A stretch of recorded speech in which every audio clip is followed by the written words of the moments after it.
Rejea kwa ajili ya kile ambacho kimemleta.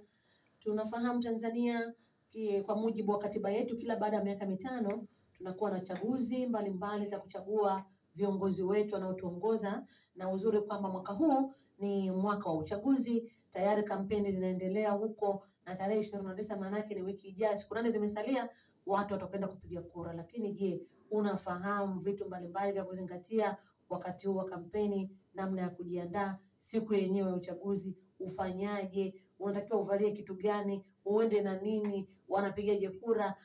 Yuko hapa Edison kwa ajili ya kutoa elimu hiyo sasa, ili Mtanzania uweze kuelewa. Lakini pia kama nilivyosema, unatamani kuuliza swali kwa namba ya 0767449443, ruhusa kufanya hivyo. Mwakembe, karibu. Na kama tunavyoelekea kwenye uchaguzi, najua leo umejipanga kwa ajili ya kumfanya Mtanzania aelewe sasa tunakoelekea, tupate mwanga, nini cha kufanya, vitu vya kuzingatia vya msingi. Karibu sana. Asante sana. Lakini kabla ya yote ni vizuri nikaeleza kwamba tunatoa elimu ya mpiga kura. Lakini mpiga kura ni nani? Yes.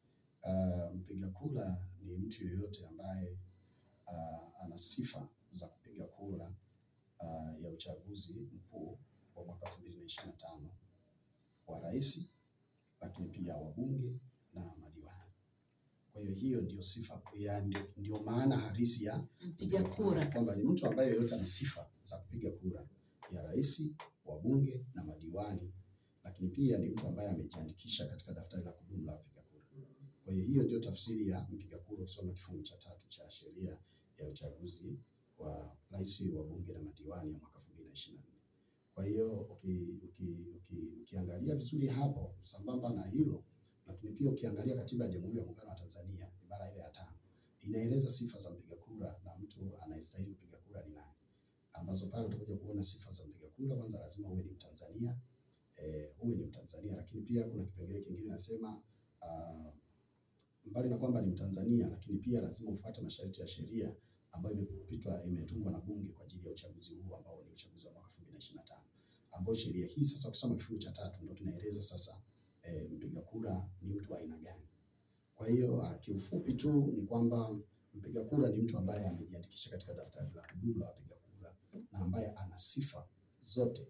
Tukisema sifa, tunaangalia umri, tunaangalia na akili timamu. Uwezo kumchukua mtu ambaye tayari ana leseni ya kwamba huyu ana matatizo ya akili, tunasema ni kichaa mfano, wakasema huyu nataka apige kura. Hapana, lazima awe ni akili timamu, ni mtu ambaye anaelewa hili zuri hili baya. Lakini pia lazima awe na umri kuanzia miaka 18 na kuendelea. Lakini pia kama nilivyosema, awe ni raia wa Tanzania, lakini pia awe ni mtu ambaye amejiandikisha katika daftari lile la kudumu la mpiga kura. Kwa hiyo hizi sifa zote zina tafsiri mpiga kura ni nani. Kwa hiyo kiufupi, mpiga kura anatakiwa awe ni mtu wa namna hiyo. Na kitu kingine ambacho tunakiona katika daftari la kupiga kura, tunaposema kwamba mpiga kura wapi anatakiwa aende akapigie kura yake, kwanza unatakiwa, kama nilivyosema, lazima awe ni mtu ambaye amejiandikisha katika daftari la kudumu la mpiga kura. Sasa siku ya uchaguzi, nafikiri tunafahamu mwaka huu uchaguzi unafanyika tarehe 29 mwezi huu wa 10 2025. Sehemu uliojiandikisha kupigia kura ndio sehemu unayotakiwa kwenda kwa ajili ya kupiga kura. Kwa hiyo hilo ni eneo muhimu sana na ni kitu cha msingi sana mtu kukizingatia, kwamba lile eneo ambalo wewe ulienda kujiandikisha kwa ajili ya kupiga kura kwenye kata ile, basi eneo hilo utalitumia pia kwa ajili ya kupiga kura. Ukitokea umesafiri, tume kwa mujibu wa sheria iliweka siku 40.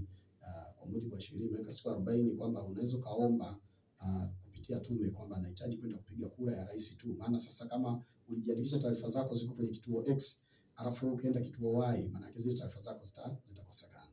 Kwa hiyo tume mwaka huu nafikiri ilifanya utaratibu mzuri kuhakikisha kwamba anapata access ya kupiga kura ya rais, kwa sababu rais tunajua ni rais wa nchi nzima. Lakini utaratibu ulikuwa ni kwamba lazima ujiandikishe, utume taarifa zako tume, na ukituma taarifa zako tume ndani ya hiyo siku 40 ungepata taarifa, ungewasiliana taarifa na ingekupa kibali cha kwenda kupiga kura ya rais tu. Lakini kama haukufanya hivyo vitu vyote, maana yake wewe unapoteza ile sifa, kwa sababu kule unapokuwa upo taarifa zako hazitakuwepo. Ikumbukwe kwamba unapoenda kupiga kura orodha ya wapiga kura wote inabandikwa kwenye eneo husika. Kwa hiyo kama orodha inabandikwa kwenye eneo husika, alafu umeenda eneo ambalo taarifa zako hazipo, hicho tu ni kigezo ambacho kitakuonyesha kwamba wewe hautakuwa na sifa ya kupiga kura kwenye lile eneo. Kwa nini? Kwa sababu taarifa zako zitakuwa hazipatikani kwenye lile. Mfano Makembe, mtu ni mgonjwa, anaumwa, lakini alifuata taratibu, ana sifa, ni mpiga kura, umri unamruhusu, ni Mtanzania, yuko timamu. Ghafla akapata homa, ameumwa, lakini ana kitambulisho chake na siku ya kupiga kura anatamani kupiga kura. Huyo mtu anaweza kusaidiwaje? Lazima yeye mwenyewe na ugonjwa wake tumbebe kwenye machela afike kwenye kituo, ama kuna utaratibu ambao umewekwa utamsaidia yule mgonjwa? Zaidi wale ambao wako hospitalini, anaweza akawa anatamani, ana kiu hiyo kwamba jamani natamani kupiga kura, ila kunyanyuka hapa kusema niende kwenye kituo na shinda. Labda utaratibu umekwaje au ndo anakuwa amekosa haki yake msingi? Yaani kwa mujibu wa sheria jinsi ilivyo na mwongozo ambao tume wameutoa, kwanza unatakiwa upige kura kwenye kituo ambacho ulijiandikisha. Yaani kile kituo ulichojiandikisha ndio kituo ambacho unatakiwa kupiga kura. Maana yake ni nini? Maana yake ni kwamba taarifa zako zote zitapatikana kwenye hicho kituo. Sasa ikitokea haupo, kwa mfano let's say ulikuwa Mbeya lakini umetoka umeenda Muhimbili, Dar es Salaam. Sasa kule hautakuwa na changamoto, hautakuwa na sifa tayari hapo. Yaani ile sifa tayari utakuwa umeshaipoteza. Lakini kama utakuwa huko kwenye eneo husika ni rahisi kupiga kura. Lakini ukitoka nje ya hapo, sheria inaelekeza kwamba unatakiwa, tume ilikuwa imetoa ndani ya siku 40 unatakiwa uombe taarifa, kufanya marekebisho ya taarifa, ambapo wengine unaweza kuingia kwenye simu, unaweza kaomba na kwa kutumia namba 152 nyota 152 nyota 00, lakini pia unaweza kaomba kupitia kwenye tovuti yao ya tume na ukaomba hiyo taarifa kwamba naomba kutokana na changamoto 125 tarehe hii ya uchaguzi mimi sitakuwa kwenye eneo ambalo ni stahili kupigia kura. Kwa hiyo naomba nipige kura ya rais. Kwa hiyo hapo utakuwa na access ya kuweza kupiga kura ya rais katika eneo ambalo utakuwepo. Sasa mtu anaombaje? Unajua ugonjwa unakuja bila hodi. Anaweza asiseme mimi sina mpango wa kwenda Dar es Salaam, sina mpango wa kwenda Muhimbili. Imetokea tu ndio nimeumwa. Inatokea hivyo. Kwa hiyo hii inawezekana, sijui, lakini hisi hata tume wenyewe wanaweza kana sehemu ya kujiona, kwa sababu pia kunakuwa na michakato baada ya uchaguzi, kunakuwa na tathmini na kadhalika. Kwa labda inaweza ikachukuliwa katika sehemu ya maboresho yajayo. Lakini kwa sasa hivi kitu ambacho kinazingatiwa ni kwamba kwa mujibu wa sheria ukisoma inaelekeza wazi kabisa kwamba lazima uombe taarifa, uombe kufanya marekebisho ya taarifa tume ya uchaguzi. Ndio mwenye mamlaka, kwa sababu wao ndio waratibu wa uchaguzi. Sheria inamtaka mtu aende mwenyewe kwenye kupiga kura.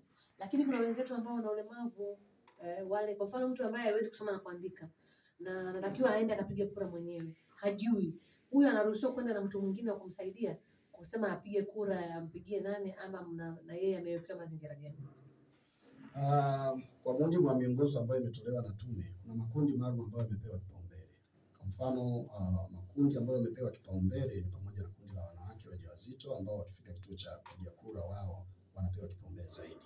Lakini pia kuna kundi la watu wenye ulemavu. Nafikiri swali lako litakuja kujibu hapo kwenye kundi la watu wenye ulemavu, mfano wale wenye uhafifu uoni, kuna wale wasioona kabisa. Sheria imeweka kwamba wanaweza kaenda na wasaidizi wao na inakubalika kabisa. Lakini pia imetoa mazingira wezeshi na mazuri kabisa kuhakikisha kwamba wale ambao wana changamoto kama hizo, basi wakimwona msimamizi wa uchaguzi ni husika, basi atawapatia nafuu ya kuweza kuingia na wale wasaidizi wao. Na ndio maana hata wale watu ambao wana changamoto kama hizo za tunaita watu wenye ulemavu pia wanaruhusiwa kwenda na wasaidizi wao ambao wanaishi nao majumbani, ili kuhakikisha kwamba wanawasaidia katika zile hatua za kuweza kupiga kura. Yeah. Okay. Yeah. Sawa, siku ya uchaguzi ina mambo mengi kama ulivyosema, tumeshaona picha nini zile sifa za mpiga kura. Tayari siku imefika. Natakiwa nifanye nini na natakiwa kwenda kupiga kura? Kwa sababu kuna mtu ana mimuko, kuna watu wanatamani kwenda bendera, mwingine anatamani kwenda amevalia jezi yake, amemweka Makembe pale mbele, chagua Makembe, upate nini, anaenda hapo. Na sasa labda utaratibu wa kisheria unazungumzaje ile siku ya kupiga kura? Utaratibu umewekaje? Utaratibu ulipowekwa na sheria, kwanza kuna kitu tunasema usifanye. Sijui nikiongea kwa Kiswahili na nini na kwa maana ya kwamba vitu ambavyo unatakiwa kuvifanya na vitu ambavyo unatakiwa kufanya. Vitu ambavyo nianze na vitu ambavyo unatakiwa kuvifanya. Kwanza unapofika kwenye siku ya tarehe 29, yani nashauri siku nzima ya tarehe 29. kwanza utaki kuvaa nguo yoyote ambayo inaashiria chama chochote cha siasa. Yaani kwa sababu ni siku ya uchaguzi, sio siku ya kampeni. Siku za kampeni tunaona watu wanavaa nguo zao za vyama vya siasa. Lakini siku ya uchaguzi hutakiwi kuvaa nguo ya aina yoyote ambayo inaashiria kwamba hii ni ya chama fulani. Usije ukaenda kwenye kituo cha kupigia kura umevaa labda nguo ambayo inaashiria rangi ya Chama cha Mapinduzi au rangi ya chama cha ACT. Unajua kuna mtu ana ile passion kwamba mimi natamani nionekane. Kwa sababu hiyo siku hata kwenye maeneo ya kupigia kura pia mimi nimekuwa na uzoefu kidogo, karibu miaka 5 yote nimekuwa nikifanya uangalizi na elimu ya uchaguzi pia. Kwa hiyo naangalia, lakini katika mazingira ambayo tunazungumza kwa sasa ni kwamba siku ya uchaguzi hata tu kwenye eneo la kupigia kura hautaona mabango ya aina yoyote ambayo yanaashiria chama chochote. Kwa nini? Kwa sababu sio siku ya kufanya kampeni. Ni siku ambayo unatakiwa uvae nguo za kawaida. Uende ukapige kura yako ukiwa na kadi yako ya kupigia kura. Na nguo ya kawaida lakini inafanana na chama fulani hivi. Imekataza sheria nguo ya kawaida. Mimi nimenunua tu nguo yangu lakini inafanana na Chauma. Basi ndio maana tunatoa elimu sasa hivi. Ili mtu awe anajipanga, anajua, kwa sababu sheria zipo na unaweza kujikuta umeingia kwenye mgogoro na sheria pasipo kutarajia, kwa sababu swala la uchaguzi ni swala ambalo linaendeshwa kwa mujibu wa sheria. Sheria nyingi sana sijazisema. Tuna sheria, kuna katiba ya Jamhuri ya Muungano wa Tanzania, tuna sheria za uchaguzi, sheria za serikali za mitaa, tuna mikataba mbalimbali ya kimataifa ambayo yote hiyo utakuja kuona inaelekeza ili kuweka ile fairness.